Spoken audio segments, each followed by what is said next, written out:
Hey now, what a crazy weekend if you're a football fan. Lots of upsets, but for me, after the game is over, I move on. I don't recall any NFL team sending me a check. Anyway, it's Clarence with Coach Clarence Fitness and Nutrition, and I have a power pack video for you today that's all about using your fears to motivate you. Yep, that's right. Actually, using fear to your advantage. I know it sounds weird, but bear with me, it's pretty amazing. The other day, I sent an email out to my subscriber list that was all about identifying specific fears that might be blocking them from making their goals a reality.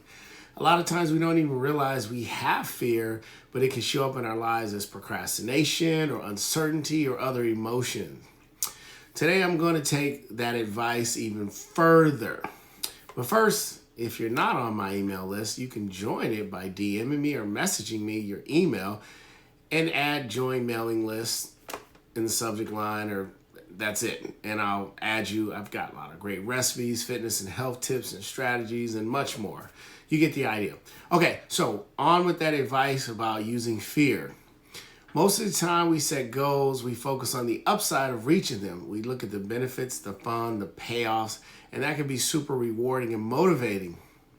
Because seriously, what's more motivating than reaping results of all that work? If you're with me, give me a like. But here's a little secret about using those rewards to motivate you. You're living without them right now. So unless something has significantly changed recently, the rewards are probably a want rather than something you have to have, where you'll do anything to make it happen. If you have some anxiety or resistance holding you back from taking action, you probably subconsciously know you kind of coast where you're at right now. You understand that, right? So I have a little strategy that can help you break through to the other side.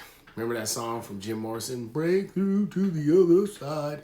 Anyway, what I want you to do is grab a piece of paper and write about what will happen if you don't take any action. That's what if you don't do anything. Now I want you to write about what if you do nothing and stay on your current course. You know your same old, same old. Take a peek into your future and what your life will be like in 6 months, 1 year, or even 3 years. Let's say you have some health or fitness changes that you've been thinking about or making, or maybe you just have some changes your doctors told you need to make, or you're going to be out of here, right? What happens if you stay on your current course and don't make them? Something to think about. Write that down. What do you feel physically 6 months from now, 1 year from now, 3 years from now? How will you feel mentally? What will your life be like? Get really specific. How do you feel when you wake up? When you get dressed for your day? How do you feel during the day? How are your days spent? How's your sleep, your health? How does this affect your loved ones? Interesting question. Are you living your highest and fullest potential?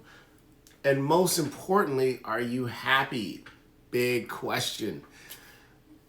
Now, does that glimpse into your future make you feel a little worried or maybe even a little scared? Are you disappointed in yourself? These are good questions. When you look at the cost of not taking action, it can be really eye-opening. I want you to take this serious. If you don't like what you see in the future, think about what needs to change to turn all of it around.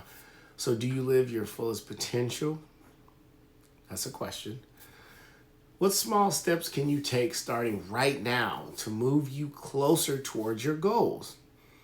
I love this little exercise so much because it outlines very clearly that in addition to all the benefits you can achieve by working towards your goals, there are consequences to not taking action.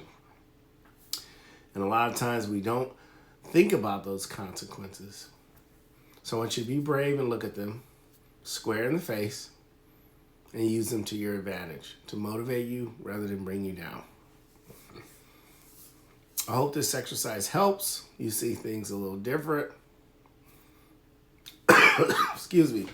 If you're looking to take the next step, I'm here to help you in any way I can, from goal setting, creating a plan, to coaching, accountability, to a complete transformation. I want you to go to www.coachclarence.com/2020. Sign up there. I will put you on the path to success. I look forward to talking to you all again. in a week from now with my weekly broadcast. I hope you guys have gained something from this. And I apologize, I'm a little under the weather, as you can hear, but I'm always going to do my thing. So, with all that said, I hope the new year is going well. We're moving into our third week of 2020. How's it going for you? Let me know in the comments. Take care. Peace.